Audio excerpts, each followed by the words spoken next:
अस्सलाम वालेकुम नाज़रीन, आप देख रहे हैं Urdu astrology bye Almas.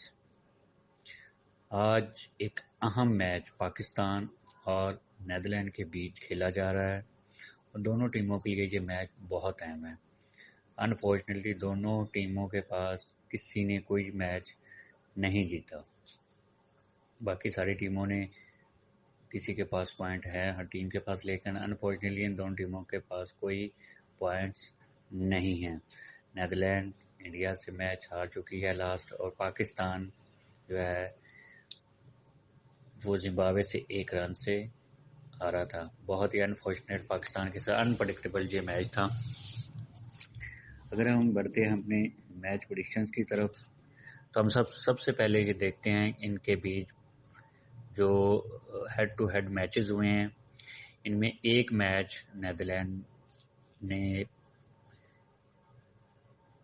England के T20 वर्ल्ड कप जहां हुआ था लॉर्ड्स में, तो 82 रन से पाकिस्तान ने वो मैच जीता था।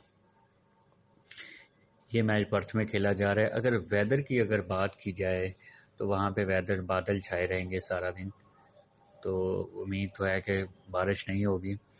प्लेइंग 11 की तरफ अगर हम जाते हैं तो रिजवान है, बाबर आजम है। अनफॉर्चुनेटली पाकिस्तान का जो सबसे एक अलमिया है कि जब रिजवान खेलता है तो बाकी की टीम भी खेलती है। पाकिस्तान का जो मिडिल ऑर्डर है वो इतना अच्छा परफॉर्म नहीं कर रहा। बाबर की परफॉर्मेंस तो बहुत ही ज़्यादा जो है, कैप्टन होने के नाते इतनी परफॉर्मेंस नज़र नहीं आ रही, लेकिन कल हम उम्मीद कर सकते हैं कि रिजवान जो है अच्छा खेलेंगे और शान मसूद भी अच्छा खेलेंगे। इफ्तिखार वो भी डेफिनेटली अच्छा खेलेंगे। हैदर अली को थोड़ा सा शायद रिप्लेस किया जाए। शादाब हैं, मोहम्मद नवाज़ हैं, मोहम्मद वसीम जूनियर ये बॉलिंग में बहुत अच्छा खेलेंगे। शहनशाह अफरीदी और हारिस रऊफ। नसीम शाह को भी रिप्लेस किया जा सकता है। मोहम्मद हसनैन को जो है वो डाला जा सकता है इसमें। तो ये लोग जो है, पाकिस्तान की बॉलिंग तो वैसे आउटस्टैंडिंग है, तो ये अच्छा खेलते हुए नज़र आते हैं।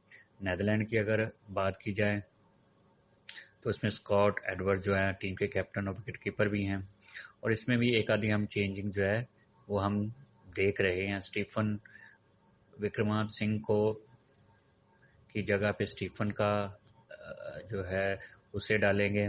बाकी प्लेयर्स में मैक्स ऑडवर्ड हैं, बास लीडा है, कॉलन अक्रमन है, टॉम कूपर हैं, टीम परगाला है। इसके अलावा लगन वैन डीप हैं, शिराज अहमद हैं, फरीद कार्लसन हैं, पॉल वैन मकरीन हैं। ये इनके प्लेयर हैं। और अच्छे प्लेयर्स की बात की जाए, स्कॉट एडवर्ड जो हैं वो अच्छा खेलेंगे, कॉलन अक्रमीन भी अच्छा है, टॉम कूपर भी जो है अच्छा खेलते हमें दिखाई देते। टीम पर गाला भी खेलेंगे, और बॉलिंग में जो हम देखते हैं वो मकरीन भी अच्छी बॉलिंग करवाएंगे, फरीद कार्लसन को भी हम अच्छा देख रहे हैं। पाकिस्तान के लिए ये मैच जीतना इस हवाले से भी ज़रूरी है, और नीदरलैंड के लिए भी ये मैच जीतना इंतहाई अहम है। अगर पाकिस्तान अगर ये मैच हार जाता है तो सेमीफाइनल तक रसाई पाकिस्तान की बहुत मुश्किल हो जाएगी।